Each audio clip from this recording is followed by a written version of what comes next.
नमस्कार, स्वागत है आप सभी का स्वरमय टाइम्स में। दिन भर की बड़ी और अहम खबरों के साथ मैं हूं सृष्टि पांडे।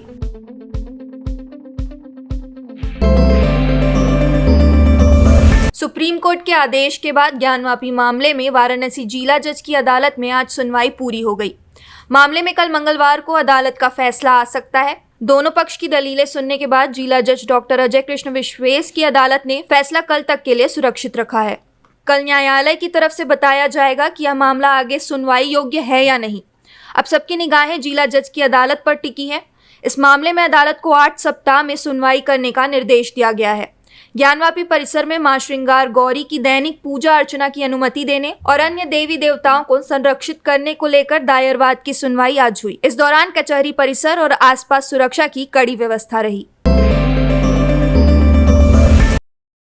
बेमेतरा जनपद पंचायत में कांग्रेसी समर्पित अध्यक्ष कुमारी जायसवाल को अविश्वास प्रस्ताव के चलते हटा दिया गया था, जिसके बाद आज पीठासीन अधिकारी के द्वारा जनपद पंचायत बेमेतरा के अध्यक्ष के लिए उपचुनाव जिला पंचायत के सभागार में आयोजित किया गया, जिसमें जन पंचायत के पूरे 23 सदस्य उपस्थित रहे। निर्धारित समय में जनपद पंचायत अध्यक्ष का उपचुनाव शुरू हुआ, लेकिन यहाँ पर कांग्रेस की गुटबाजी उभरकर सामने आई।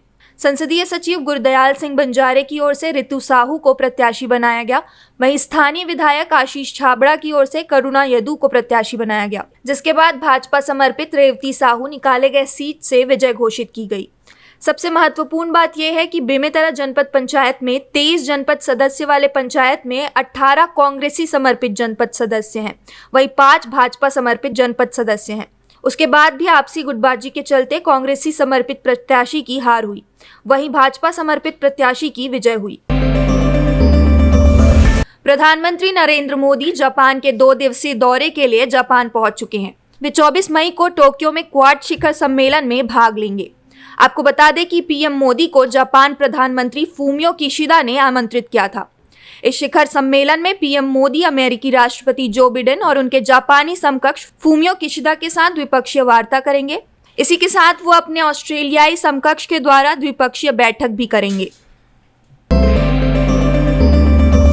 नीट प्रवेश परीक्षा 17 जुलाई को होगी। नीट यूजी के ऑनलाइन आवेदन की प्रक्रिया पूरी हो चुकी है। इस परीक्षा का पेपर 13 भाषाओं में होगा।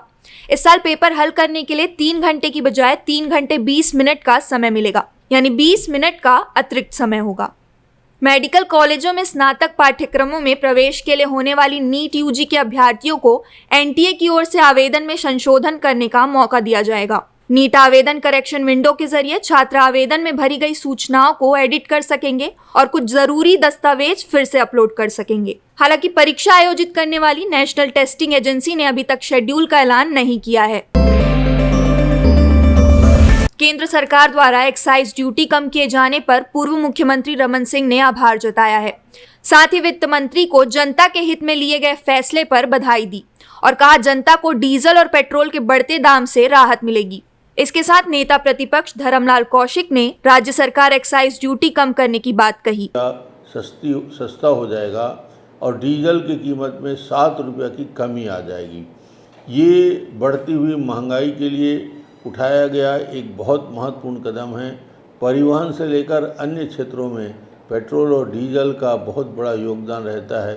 ये इस कदम से उसको लाभ मिलेगा और उसके साथ ही साथ 200 रुपया सिलेंडर की कीमत में कमी लाई गई है।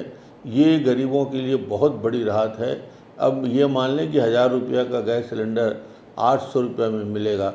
मैं माननीय प्रधानमंत्री जी को बहुत बहुत धन्यवाद देना चाहता हूं कि उन्होंने बहुत ही सही समय पर इस प्रकार के कदम उठाने के लिए निर्णय लिया है और इसका असर बढ़ती हुई महंगाई को रोकने में ज़रूर मिलेगा।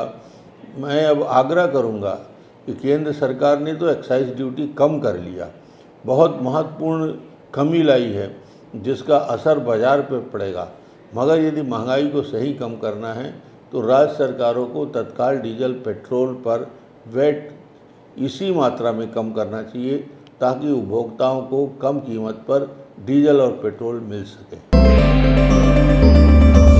राज्य सरकार ने गोल बाजार के व्यापारियों को बड़ी राहत दी है। अब उनको मालिकाना हक मिलेगा। मुख्यमंत्री भूपेश बघेल ने गोल बाजार के विकास और निर्माण शुल्क को माफ कर दिया है। महापौर एजाज ढेबर और व्यापारियों ने शनिवार को सीएम भूपेश बघेल से मुलाकात की और उन्होंने बताया कि भूपेश सरकार ने गोल बाजार के विकास शुल्क, निर्माण शुल्क को माफ कर दिया है। अब 123 करोड़ की जगह निगम के खाते में 80 करोड़ आएगा, जिसे लेकर सरकार ने व्यापारियों को राहत दी है।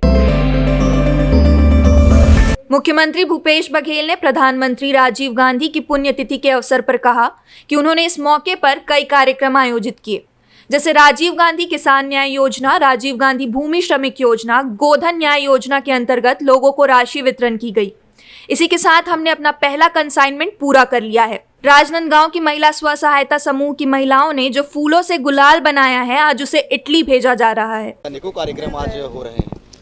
राजीव जी की पुण्यतिथि, राजीव जी भारत रत्न और पूर्व प्रधानमंत्री के आज शहादत दिवस, और इस अवसर पर अनेक कार्यक्रम आयोजित किए गए, जिसमें राजीव गांधी किसान न्याय योजना, राजीव गांधी भूमिहीन श्रमिक न्याय योजना, गोधन न्याय योजना के तहत राशि का वितरण हुआ है।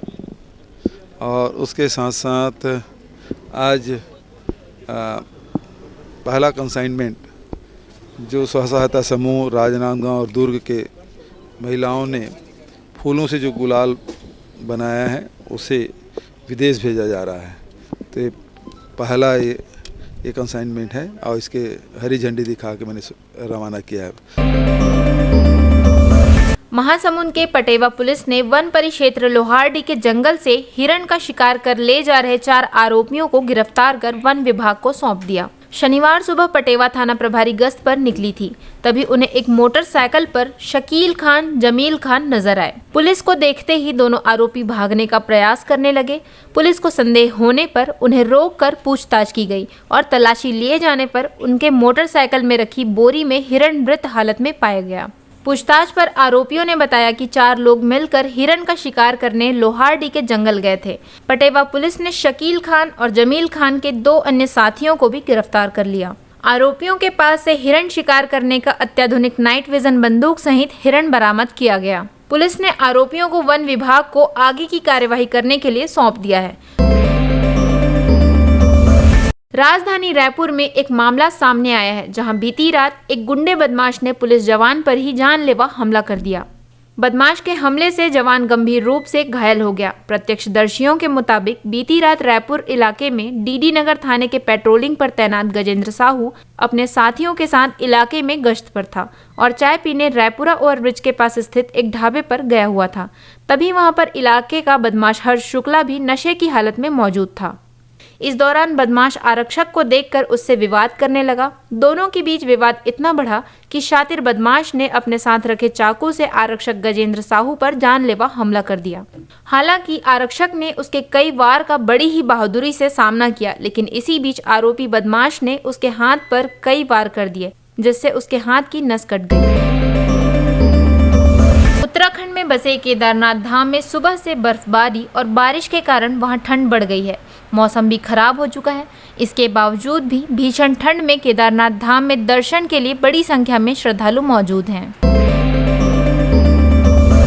राजधानी रायपुर के सरस्वती नगर थाना क्षेत्र में हुए बहुचर्चित पोस्ट ऑफिस घोटाला कांड की फरार मास्टरमाइंड आकांक्षा पांडे, जिसकी गिरफ्तारी के लिए पुलिस द्वारा लंबे समय तक फरार आरोपी की तलाश में अलग अलग राज्यों में टीम भेजकर दबिश की गई। उसके बावजूद भी आरोपी की कहीं सुराग नहीं मिलने से अंततः रायपुर एसएसपी प्रशांत अग्रवाल ने आरोपी की गिरफ्तारी में मदद करने वालों के लिए 20,000 रुपए की नगद इनाम की घोषणा कर दी। बता दें कि पुलिस से मिली जानकारी के अनुसार दोनों आरोपी लोगों को पोस्ट ऑफिस की विभिन्न जमा स्कीमों में लुभाते व खाता खोलकर मोटी रकम लेकर उनको फर्जी पासबुक में सील लगाकर थमा देते थे। इस तरह उन्होंने लोगों को झांसे में रखकर कुल 15 करोड़ रुपए की धोखाधड़ी लोगों से की है। प्रधानमंत्री नरेंद्र मोदी अपनी 2 दिवसीय जापान यात्रा पर राजधानी टोक्यो पहुंच चुके हैं, जहां पर पीएम मोदी का प्रवासी भारतीयों और जापान के लोगों द्वारा भव्य स्वागत किया गया। क्वाड शिखर सम्मेलन 2022 से पहले प्रधानमंत्री ने प्रमुख जापानी कंपनियों के मुख्य कार्यकारी अधिकारियों से मुलाकात की, जिन्होंने वैश्विक मान्यता अर्जित की है। प्रधानमंत्री मोदी और एनईसी प्रमुख ने भारत में व्यापार करने के रास्तों को और सुगम बनाने के लिए औद्योगिक विकास, टैक्स और लेबर सहित कई सुधारों पर चर्चा की। एनईसी प्रमुख ने प्रधानमंत्री नरेंद्र मोदी से मुलाकात के बाद कहा, आज हमारे पास पीएम मोदी के साथ चर्चा करने का एक अच्छा अवसर था। हमने डीएक्स को कैसे लागू किया जाए और स्मार्ट शहरों में कैसे योगदान दिया जाए पर बात की। वर्तमान सरकार की शिक्षा और अन्य क्षेत्रों में योजनाओं पर पकड़ है। स्वागत।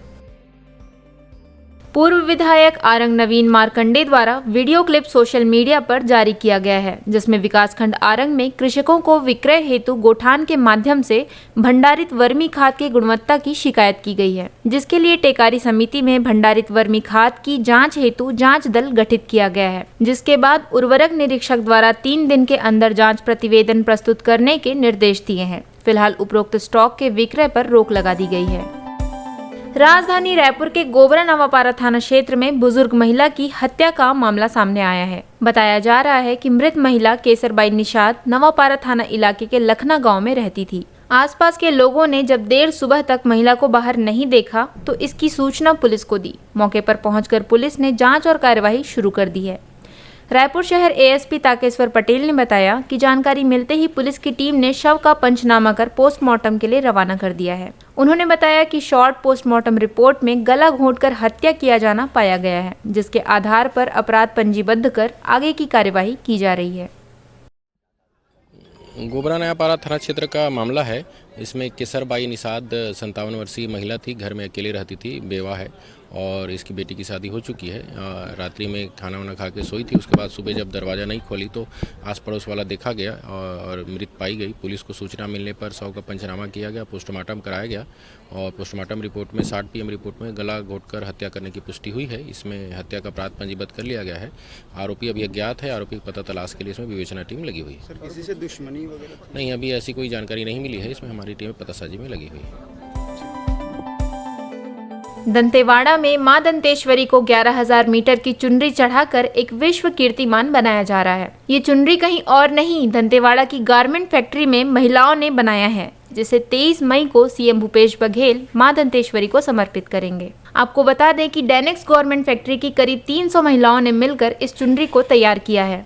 इससे पहले मध्य प्रदेश के मंदसौर में नर्मदा मैया को 8,000 मीटर की चुनरी चढ़ाकर एक विश्व रिकॉर्ड बनाया गया था, जिसको तोड़ते हुए डेनेक्स द्वारा दंतेवाड़ा में दंतेश्वरी माता को 11,000 मीटर की चुनरी चढ़ाई जाएगी। दंतेश्वरी जी को 11 किलोमीटर लगभग लंबी चुनरी बनाकर भेंट करने का प्रयास किया जा रहा है, जो कि एक वर्ल्ड रिकॉर्ड जिससे स्थापित हो सकता है। और पूर्व में जो रिकॉर्ड है वो 8,000 मीटर का है और वर्तमान में प्रयास किया जा रहा है कि उससे काफ़ी अधिक गैप से और लंबाई से जो है चुनरी का निर्माण किया जाए।